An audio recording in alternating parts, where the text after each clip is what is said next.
Hi everyone. So today I'm going to talk about TorchRL, which is an initiative that we started about a year ago at Meta. So basically TorchRL is the reinforcement learning library for PyTorch. It's something that I think it's interesting to talk about that today because it's probably less product-oriented than many of the things that you've heard before, but still it's interesting, I think, for everyone to understand how we come up with products at PyTorch, how we develop softwares or libraries for deep learning research and production. And certainly reinforcement learning is an interesting topic because it's probably less easy than other domains. Okay, so we've had in the past few attempts to build reinforcement learning libraries at Meta, formerly Facebook. Usually they were split in production versus research. Like some of them, like reagent, if you know about it, is something much more heavily oriented towards production, whereas our library is really oriented towards research. And many of these libraries have, I would say, failed in the sense that they're not maintained anymore, or they just sit there on GitHub, not being used by many people. I think the reason for that is that many of them are like kind of spin-offs of projects. So basically you had people developing their own research project and they were saying, oh, well, that's great. You know, we have like nice primitives that we could probably apply to other problems in reinforcement learning. So let's try to have a much broader scope, you know, implement other primitives and then put that on GitHub and let people, you know, use it, etc. But the problem is that as soon as those people switch to a new research project, because they were researchers, they obviously started to put less time into the maintenance of that library, and so those libraries were not living anymore, not catching up with the literature, etc. So basically that's kind of the lifespan of those libraries is usually about a year or something like that. So with TorchRL, we wanted to do something different. So we wanted basically to build a library from the ground up, saying, okay, we're PyTorch, and what we would like to convey as message is, first, you can do reinforcement learning with PyTorch, it's super efficient, we can provide all the tools for you to do that. Second message is basically, if you want to do reinforcement learning in PyTorch, here is how we suggest you would do it. You know, here is the best way, here are the pitfalls you should not end up falling into, and here are the best practices in reinforcement learning and things like that. So also we have high quality standards for the library. So as all other domain libraries in PyTorch, we want our code to be properly maintained, tested, documented, etc. We want also to be like as up to date as we can, meaning that I'm constantly talking with people at PyTorch core, you know, that are doing the releases and the new features in the library to get ahead of time, you know, and trying to bring on the new features in our library as soon as we can.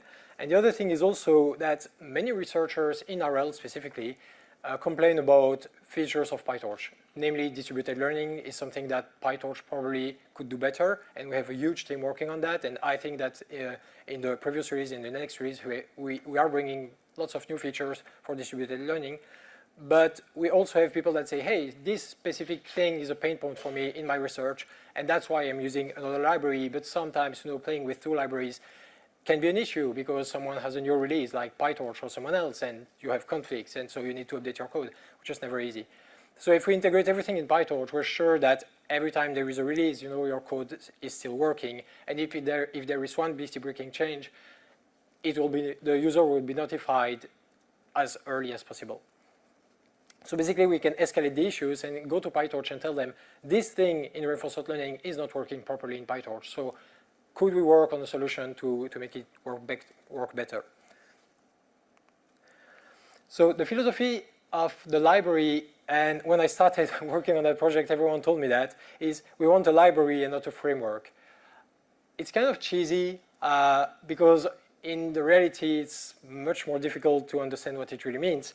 But I guess that one of the meanings of that is that people want a high modularity of the library, so they want to be able to import single pieces of it and use those single pieces independently, whereas in a framework, everything is well integrated, you know that everything is working properly together, and like if you want to use that product, you know, you can just take the whole box and there's everything inside, but you still need to use everything that is in the box and nothing else. there's also a matter of syntax, how you call things, etc. In a framework, probably people will be a bit more focused on saying this thing, we name it that way, and that's how it is in our library, whereas in our library, because we want it to be a library, we try to have generic names that everyone can understand, and also, well, functionality, functional modules that you can, as I've said, use independently of the rest. What TorchRL isn't, still about the philosophy, is TorchRL is not a collection of algorithms. If you know a little bit about RL, there are very famous libraries such as stable baselines and things like that that try to take very famous papers, provide a proper code for those papers, and tell the world about how this thing is coded, how you can run that baseline. If you're doing a paper and you have, like, I don't know, DDPG 2.0, and you would like to compare to the original DDPG, DDPG is out there on stable baseline. So you can download that script, run that script on your computer, and you get the standard results. In our case, it's not really what we want, because what we want is to empower researchers. So we want to give the tools to the researchers to do what they do best and to do the research of tomorrow. We don't want to show them what they already know. We don't want to show them an algorithm that has been there for 5 years and just, like if you want to run a baseline, basically. It's not a meta-only thing, and what I mean by that is when I started, I basically had the choice between having the source of truth of the library being FB code, so basically our internal code base, or GitHub. If it's GitHub, it means that the community prevails over FB code, and if it's FB code, it means that when I'm coding something, it prevails over the community, and if the community wants to participate, it first has to go through FB code and then go back on GitHub. I chose GitHub, and we chose GitHub because we think that this product is really for the community, for the people that are using it to help us develop it, etc. And finally, TorchRL is not an extension of Gym. Gym is like the most famous library in RL, although it's not really an RL library. It's a library about environment that provides you environment.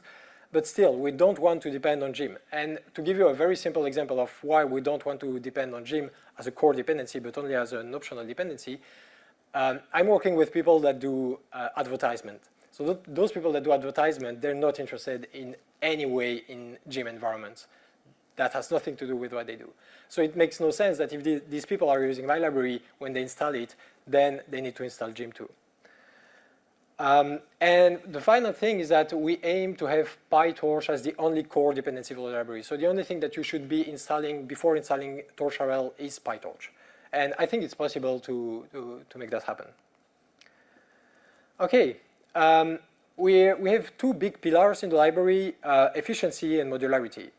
So basically, on the efficiency side, we want to be fast when you collect data. Sometimes the data collection is the bottleneck in RL. Sometimes it's more like optimizing the model. So we want to be efficient also in the model optimization by using the most recent tools in PyTorch, such as FuncTorch, which is the JAX version of PyTorch, so to say. And yeah, so we have vectorized lots of operations and lots of things work very, very fast. On the modularity side, I'm going to try to explain to you how hard it is to make a library that is modular in reinforcement learning by comparing ourselves to Torch Vision. So if you know a bit about computer vision, you probably know also about Torch Vision, and Torch Vision is a very modular library. In Torch Vision, what you can do if you want to use ResNet 50 is just to say I'm going to import ResNet 50 from Torch Vision. I'm saying something like I want to download the weights to or whatever, and so you get your ResNet 50. And that's basically the only thing you might want to do with Torch Vision. Then the data comes from somewhere else, and you do whatever you want with the data. You do your own transformations, etc. That's totally fine. Also, you might just want to use a single transformation, and sometimes we look at what are the parts of the code that are the most used, and the transformations are definitely something very popular in the community in Torch Vision. And you can use just the transformations. It's not because you're using the transformations from Torch Vision that you have to use the ResNet from Torch Vision. You can use our own model. In RL, things are much, much harder because reinforcement learning is not about it's not really about a single primitive. If you talk about vision, text, and audio, those things are about media. So you know that you have an image in, you pass it through a network, and then you get something out, such as an embedding or whatever. In the case of RL, it's really about how an agent plays with the environment to get a reward? How do you train that agent to maximize the reward? What is the kind of algorithm that you put, and what is the dynamic and the relationship between that algorithm, that policy, that environment? It's really about how those things play together. And the thing I'd like to compare ourselves to is Torch Vision will be those wooden blocks that the wooden blocks that you see on the bottom, They're really great, they're really modular, you can really do whatever you want with, if you just take 2 of them or just 1 of them. Some kids might just play with 1 wooden toy and knock it over the wall, whatever. That could be funny. But if you just give to the same kid 1 piece of Lego, he's not gonna have great fun, If you're playing Lego, the thing with Lego is really how do you put the pieces together. And then you immediately understand that it's very hard to think about modularity in the same way as we think about modularity in other libraries. So we had several choices when we started coding that library.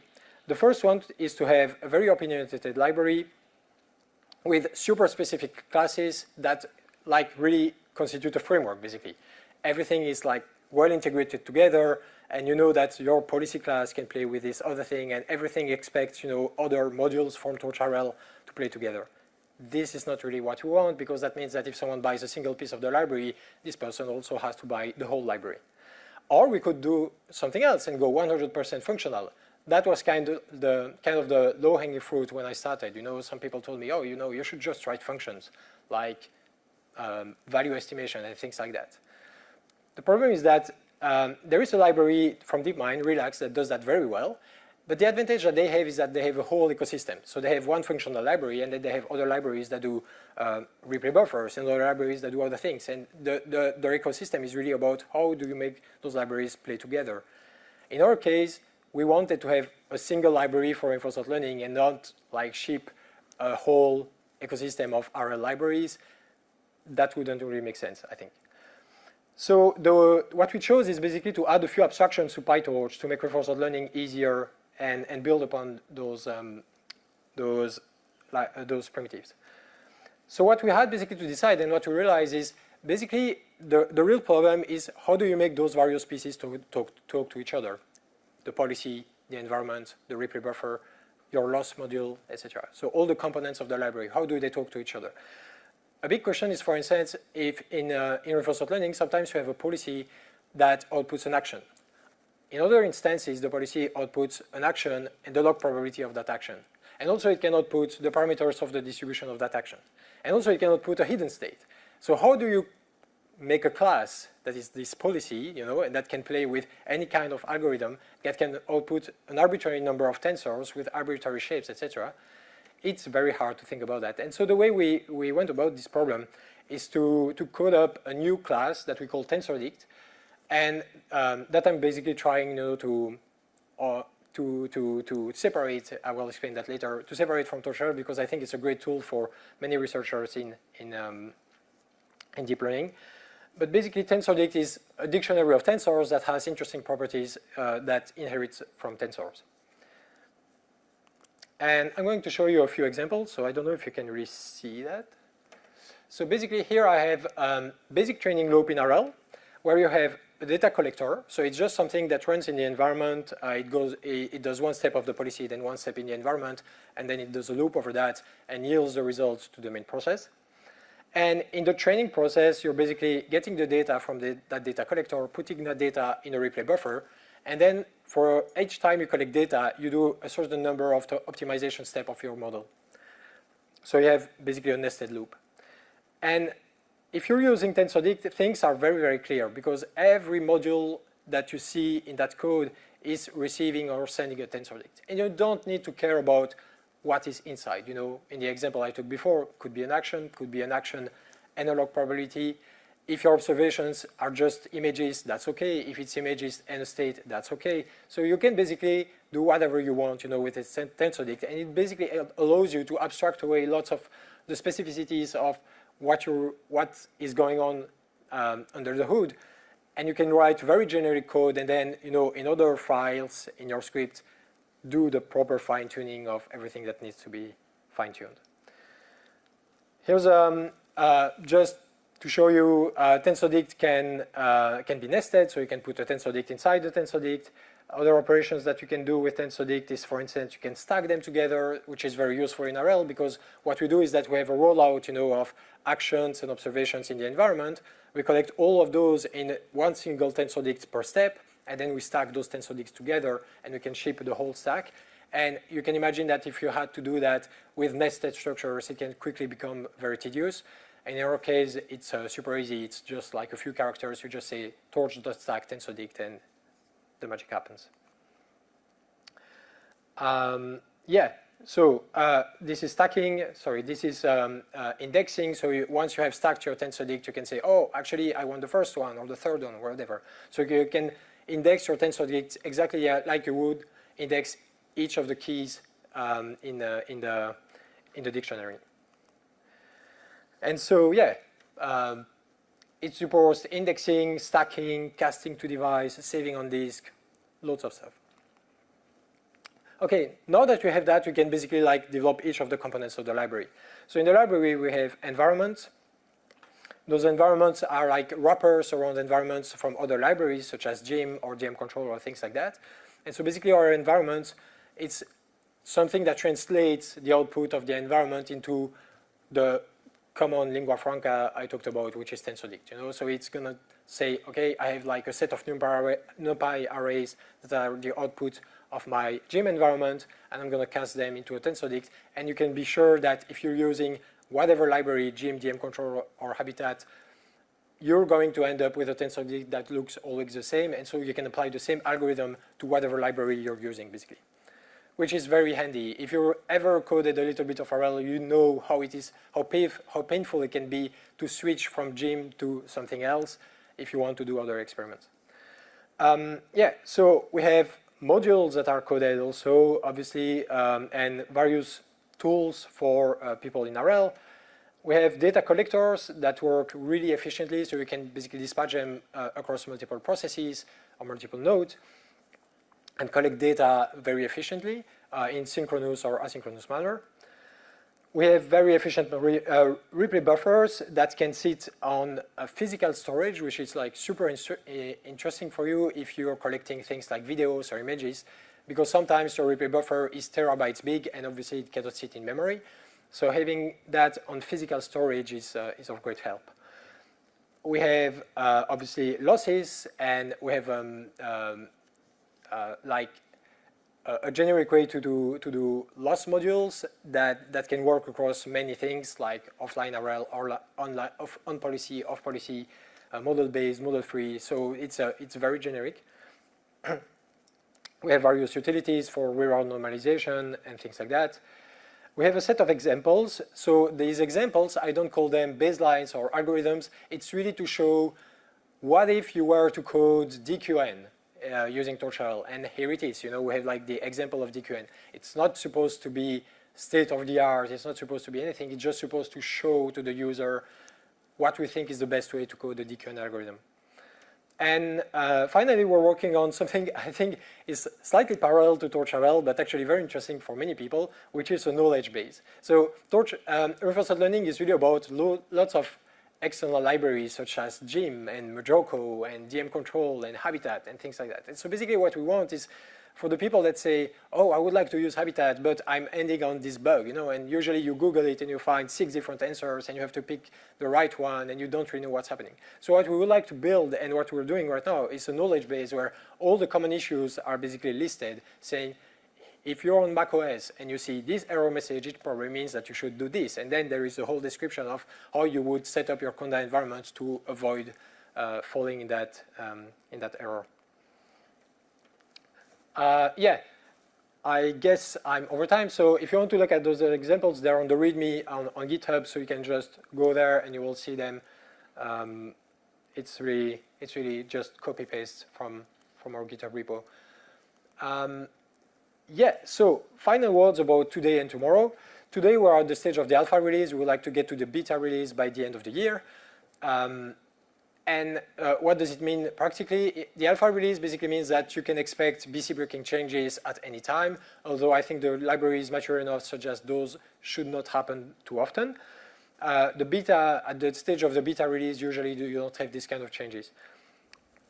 We're already above 500 stars. We have now about 50 collaborators. This is out of date. We have about 15,000 lines of code. So basically the library is like growing super, super fast. And yeah, there are lots of things that we would like to code. Here's a really short list of all the things that I have in mind. If you want to participate, I really encourage you. And if I can like take a couple of minutes more to talk about collaboration, I think it's really important as a scientific community and people working in deep learning, because it's a really emergent field, that people engage with the developers of the libraries they're using, basically, such as PyTorch or TensorFlow or JAX or whatever it is. If you find bugs, if you want to have more features, you know, submit issues, submit pull requests, try to engage with us and tell us what you think, what you think should be in the library, what should not be in the library. Sometimes it's also very valid to tell people, I think this thing makes no sense and no one is ever going to use it, you know. We try to be as responsive as we can and we really see value in that. Today, in PyTorch, about actually more than 40% of the collaborations are from people outside of Meta. And it's really important for us, that feature, because it really tells us what the people want the library to be. Okay, this is my final slide. So yeah, thank you for your attention.